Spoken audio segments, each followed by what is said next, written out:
Hello, San Diego Comic-Con. I appreciate you joining me here today for this kind of very long-distance version of a Comic-Con panel. I'm Brandon Sanderson, in case you didn't know. I'm going to be doing a reading to you from my new book, Rhythm of War, which is coming out in November. This will have minor spoilers for the first 3 books in the Stormlight Archive. They aren't huge, but they are, some people would not want to watch this if you haven't read the first 3 books already. I tried to find something that I hadn't read before, and we are on the 4th book of a long series at this point. So, spoilers from here on out. I'm going to be reading to you from Chapter 7. Now, if you haven't seen, we are releasing chapters in digital form every week, and we've released several of those already, so you can go read some of the earlier chapters already that have been posted.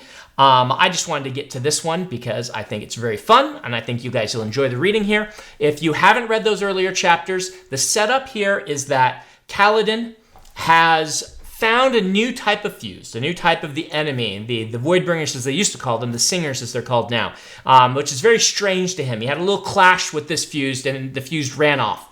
It has this ability to teleport that made it really a struggle for Kaladin to face this fused. And now they are on a rescue mission at Kaladin's old hometown and trying to get all the people out of the town. And Kaladin has noticed that this fused has grabbed a few people and taken them to the manor up on the hill. And so this is kind of our context for what's going on before I start reading this. But just want to say up front, I hope you guys enjoy the new book when it comes out in November. We do have a Kickstarter going on right now for the leatherbound of the first volume, Way of Kings. You can find details about that on my website. I hope you guys will go check it out. And without further ado, this is from Chapter 7, Rhythm of War. Kaladin flew through the smoke billowing up over the manor. He soared down toward where the townspeople were being threatened by the strange fused and his soldiers. That was Weber, the manor's gardener, being held against the ground with a boot to his face. "This is obviously a trap," Syl said in Kaladin's mind. "That fuse knows exactly what to do in order to draw the attention of a Windrunner. Attack innocents." She was right. Kaladin forced himself to drop carefully a short distance away. The fuse had torn a hole in the wall around the side entrance of the manor. Though flames licked the upper floors of the structure, the room beyond the hole was dark, not yet afire, at least not completely. As soon as Kaladin landed, the singer released Weber and the others, then retreated through the broken hole in the stone wall. 5 soldiers, Kaladin noted. 4 with spears, 1 with a sword. Fuse carried 1 captive as he strode into the building. Thin with a gaunt face, the captive was bleeding from a slash along his stomach. Godecki, the edge dancer. His stormlight had apparently run out. Storm said he was still alive. The fused wanted to use him as bait, so chances seemed good. Kaladin strode through the broken wall. "You want to fight me, fused? Come on, let's have at it." The creature, shadowed inside the building, growled something in his own rhythmic language. One of the soldiers translated. "I will fight you inside where you cannot fly away, little Windrunner. Come, face me."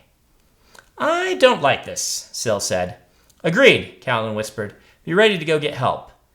He lashed himself upward slightly, enough to make him lighter on his feet. Then he inched into the burning building.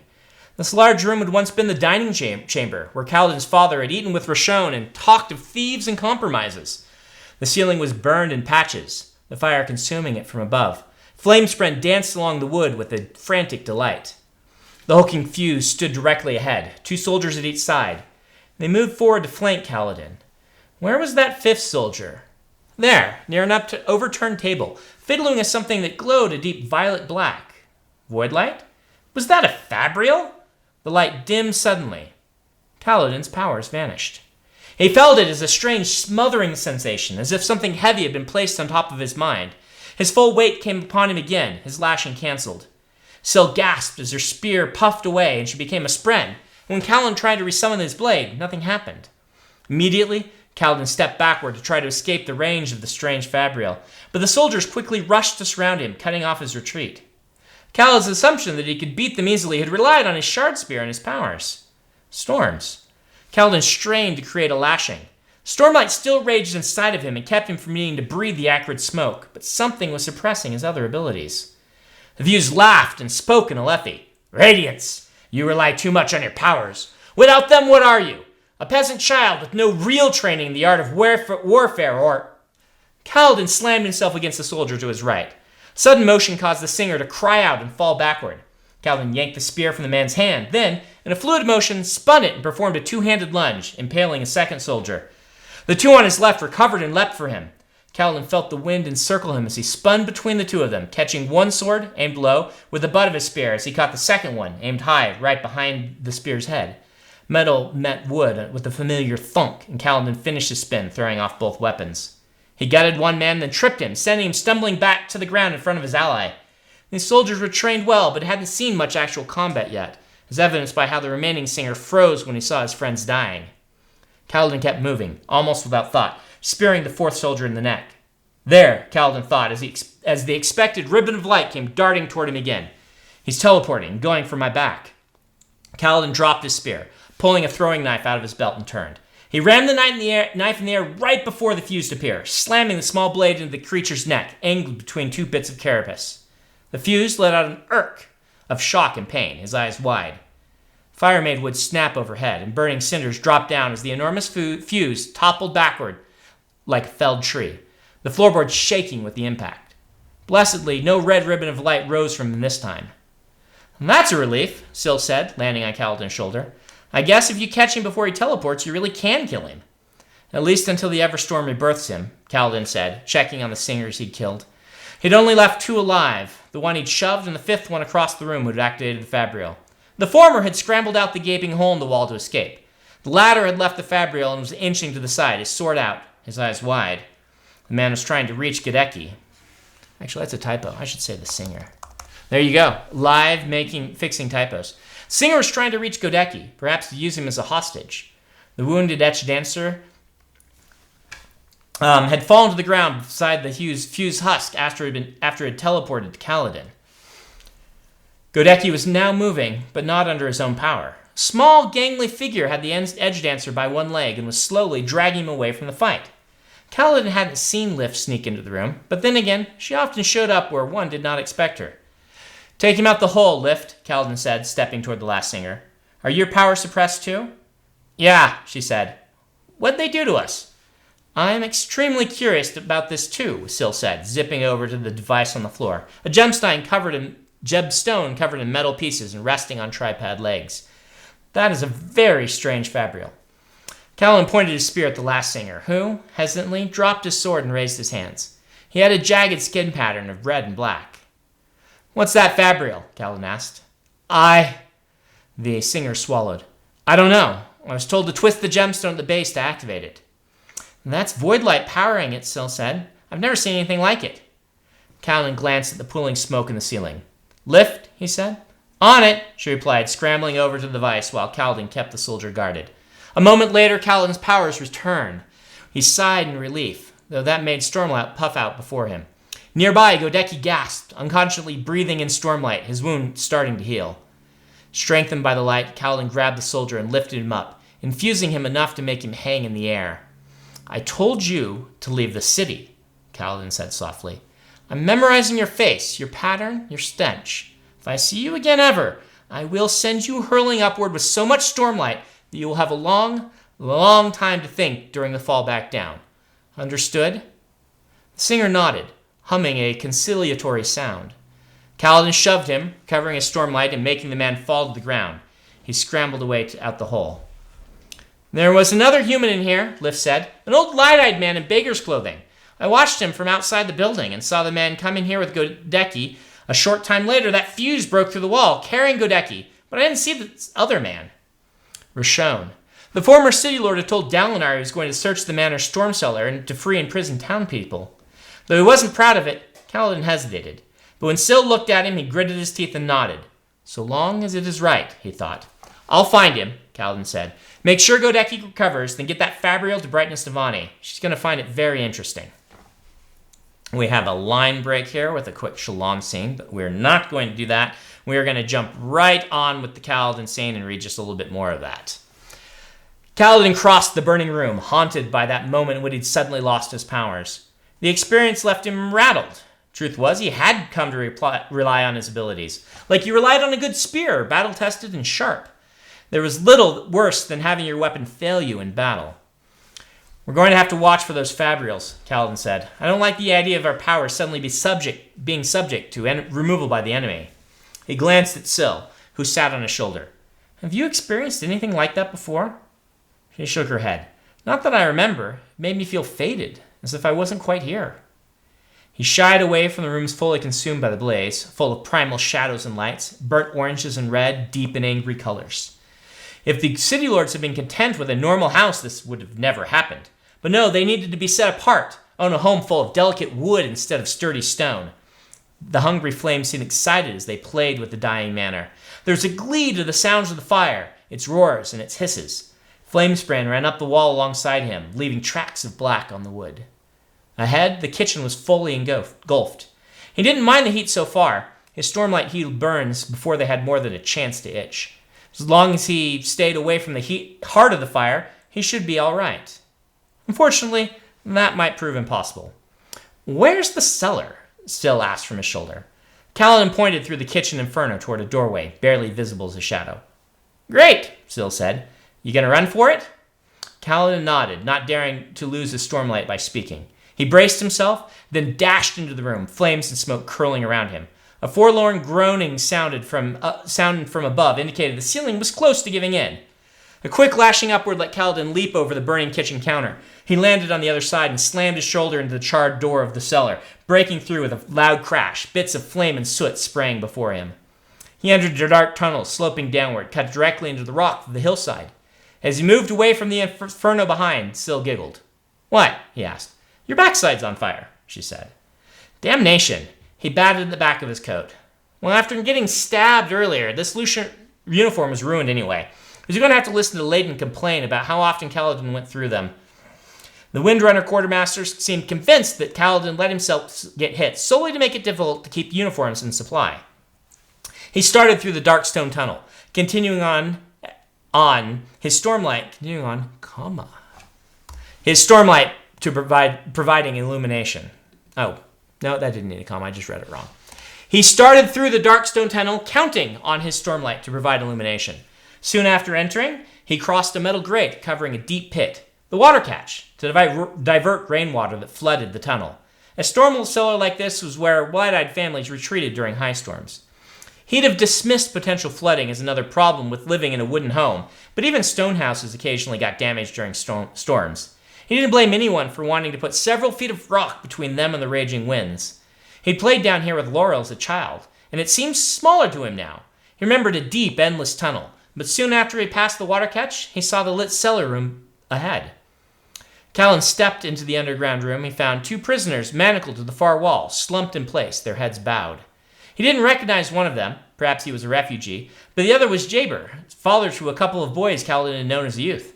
Jaber, Kaladin said, hurrying forward. Have you seen Roshone? Kaladin trailed off as he noticed that neither person was moving. He knelt, feeling a growing dread as he got a better glimpse of Jaber's lean face. It was perfectly normal, save for the pale cast and the two burned-out pits like charcoal in the place of his eyes. He'd been killed with a shard blade. Kaladin, Syl said, behind you. He spun, thrusting out his hand and summoning his blade. The room sloped backward to the left of the doorway, making a small alcove that Kaladin hadn't been able to see when first entering. There, standing quietly, was a tall man with a hawkish face, brown hair fleckled with black. Moash wore a sharp black uniform, cut after the Lethe style, and held Bright Lord Roshone in front of him with a knife to the man's throat. The former city lord was crying silently, Moash's other hand covering his mouth, fierce grin undulating on the ground. Moash jerked the knife in a quick, efficient slice, opening Roshone's throat and spilling his lifeblood across the front of his ragged clothing. Roshone fell to the stone. Kellen shouted, scrambling to help, but the surgeon within him shook his head. A slit throat? That wasn't the kind of wound a surgeon could heal. Move on to someone you can help, his father seemed to say. This one is dead. Storms! Was it too left to fetch Lift or Godecki? They could. Roshone thrashed weakly on the ground before a helpless Kaladin. And then the man who had terrorized Kaladin's family, the man who had consigned Tien to death, simply faded away in a pool of his own blood. Kaladin glared up at Moash, who silently returned his knife to its belt sheath. You came to save him, didn't you, Cal? One of your worst enemies. Instead of finding vengeance and peace, you run to rescue him. Kaladin roared, leaping to his feet. Rashod's death sent Kaladin back to the moment in the palace at Kolonor. A spear through Elhokar's chest, and Moash, giving a bridge 4 salute as if in any way he deserved to claim that privilege. Kaladin raised his seal spear toward Moash, but the tall man merely looked at him, his eyes now a dark green, but lacking any emotion or life whatsoever. Moash didn't summon his shard blade. "Fight me!" Kaladin shouted at him. "Let's do this!" "No," Moash said, holding his hands up to the sides. "I surrender." And we will stop there. So that was a bit of Chapter 7 and a bit of Chapter 8 of The Rhythm of War. Again, coming out in November. Hope you guys are excited and going to enjoy it when it comes. All right, moving on to some questions. Now, we've been doing periodic live streams on my channel, but because those are open to anyone, I don't like to have spoilery questions in those. So here we went to Reddit and we asked them for spoiler-filled questions about the Stormlight Archive, and Adam, my assistant, has picked some of the best of these ones, and I'm going to answer them for you now here. So question number 1 is, what kind of spren is Oathbringer the Shardblade? So Oathbringer is not technically a spren. So why I call these things the honor blades and kind of where the whole Shardblade concept fits in is that these are literally pieces of honor soul that he splintered off and formed weapons out of for the knights, for the heralds. And so these didn't actually have sentience in the same way that the spren forming most of the shard blades are. They're literally a piece of the god who ruled this world turned into weapons. And the spren, who are also pieces of the same divinity, saw what was happening, and this kind of became a model by which shard blades came about. So Oathbringer doesn't have a spren. If you wanted to call it something, call it a sliver of honor that has been manifested in physical form. That does mean that the blade would actually be made of Tanavast god metal, so Tanavastium, if you want to call it that. What is it like at the poles of Roshar, where the Hearthstorms are circling around? So we've thought about this a lot, and I'm going to raffo this for now because I need some meteorological help on some of these things. And so I'm not going to speak until I'm sure that I know, like, the meteorology of Roshar is bizarre anyway. So we can, the storms are magical. They're dropping creme. So it doesn't mean we have to keep to it exactly, but this is one that I don't quite want to answer yet. So, shard blades cut organic and inorganic matter differently. How would they interact with an animating construct like an awakened strawman? What about a lifeless? So, I walk kind of a fine line here.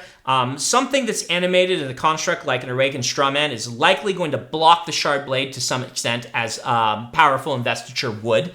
A lifeless is probably just going to act like it was a living being.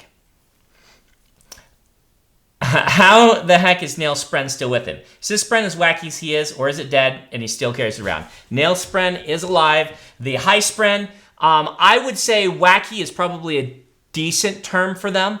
I would blame some of how Nail is acting more on the High Spren. Obviously, it's partially, being a herald and all the things he's gone through, but they're all on board for this. So read that as you will. Well, all. The ones that are making Radiance of the Order are on board for it. You'll get to see Zeth interact with his just a little bit. There's not a ton of Zeth in this book, but you've got a few chapters, at least one for sure, and he gets to interact with his Spren, and you'll get a bit better picture of the High Spren from that moment. Let's see. Were there Radiance on the Voidbringer's side in Ancient Desolations? So I will raffo this for now. Excellent question. There were humans on their side, and there were occasionally singers on the human side. Has Shashara visited Roshar? Raffo. Did the Sunmaker see visions of the Stormfather too? He did not. The Sunmaker was basically just my version of an Alexander the Great, or maybe a better example would be Genghis Khan or somebody like that. One of the great warlords from the past. He did not see the visions of the Stormfather. Shard blades burn out the eyes of their victims, and dead eyes have their eyes scratched out in Shadesmar. Is the connection here purely thematic, or are there actually romantic mechanics behind it? There are, but they're pretty slight. I would lean more on the idea of the thematic and this being more of a Roshar thing with the eye color, the eyes being scratched out, shard blades burning out the eyes. There are some romantic things behind this, but mostly it's me trying to connect a theme in this magic system. As you might know, maybe not, shard blades originally did cut flesh. I wrote the entire prologue with Zeth and them cutting flesh, and whoo boy, was that bloody. These are books about war, but man, it was just so gory that I'm like, I'm gonna back off on this. Let's have it burn out the eyes instead. And I liked it way better that way. The heralds seem to be insane in the ways of their divine attributes, at least somewhat. This is because they're heralds, as cognitive shadows, are subject to people's perception, like how Spren are. That's a very astute question, and yes, that is influencing them quite a bit. I'm doing something here with the heralds. Like, I want the heralds' madnesses, as we call them, to be magical diseases, right? And the contrast of something like Kaladin's depression or whatnot, which I'm trying to treat very real world. I'm trying to treat them as like these things that couldn't exist in our world, or maybe they're fantastical mental diseases, like we have fantastical physical diseases in Elantris. And so I did make them thematic, and I would say part of the reason for that is people's perception of them and their emotions just kind of and their mental state reacting against that. And that should be a theme among all of the heralds. If Vasher and Shashar had awakened a non-weapon in exactly the same way as Nightblood, say a shield, would the object exhibit the same properties as Nightblood? So if you said destroy evil to a shield, no, it wouldn't be exactly the same. The command is the most important part of all of this, but the shape, how the weapon perceives itself, how you perceive it, is all going to play into this. They're playing with some real dangerous stuff when they made Nightblood, and it didn't go as intended. Okay, this one I can answer. I'm trying to stay away from ones that give spoilers to other book series, but this one's not too spoilery. Did the ones above seek out First of the Sun specifically, or did they just stumble upon it mostly by chance? Well, so here's the thing. You can see in Shadesmar where planets with intelligent life on them are. So on one hand, you can stumble across them, but on the other hand, you can, you're going to know which planets, which systems, and where the intelligent life is. And specifically, First of the Sun has this weird thing where it's got kind of a shard pool, but no shard in attendance. And so getting there, they knew it was there, but couldn't get through, and so visited it in the physical realm intentionally. So they didn't stumble upon it, but it was originally stumbled upon in Shadesmar, if that makes sense. If a Radiant uses an Honor Blade or binds a second Spren, could the new ability resonances by having surges that aren't actually combined? Yes, or usually combined. Yes, they could, indeed. We know that Soulcaster Savants exist, and Radiants are protected by the Nalaban, but not immune to becoming one. Can all surges cause becoming a Savant? Yes, they could. Can other fabules, such as the one that takes away pain and the one that offers regrowth, cause some sort of savanthood? Those, I'll explain the distinction in Rhythm of War. I get deep into the fabulous science, so those who are very interested will find a lot. For those who aren't interested, there's a bunch in here. There's a big distinction between those fabules and soulcasters that will become manifest. Let's say that's what happens with soulcasters is more likely to cause savanthood and the side effects. You've mentioned before that Odium is scared of harmony. Is it only because of the raw power of the two shards, or is he scared of what harmony represents, meaning the possibility of merging two shards? Was he aware that this was possible?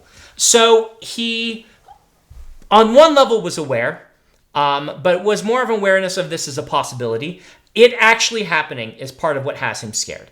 It's the idea that two merging shards, both being more powerful and finding a harmony, which Seiza is actually having way more trouble doing than Odium realizes. Those two things really have Odium scared.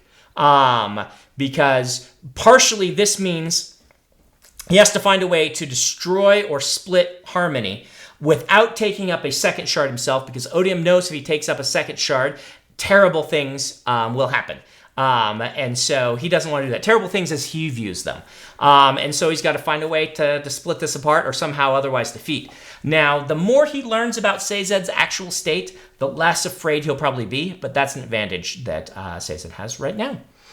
There are questions, everyone. Thank you so much for coming to our little thing here. I hope you enjoy all the other panels and things from San Diego Comic-Con. Go check out our Kickstarter, and I will be doing more live streams on my channel. So if you want to see more of this, stop on by.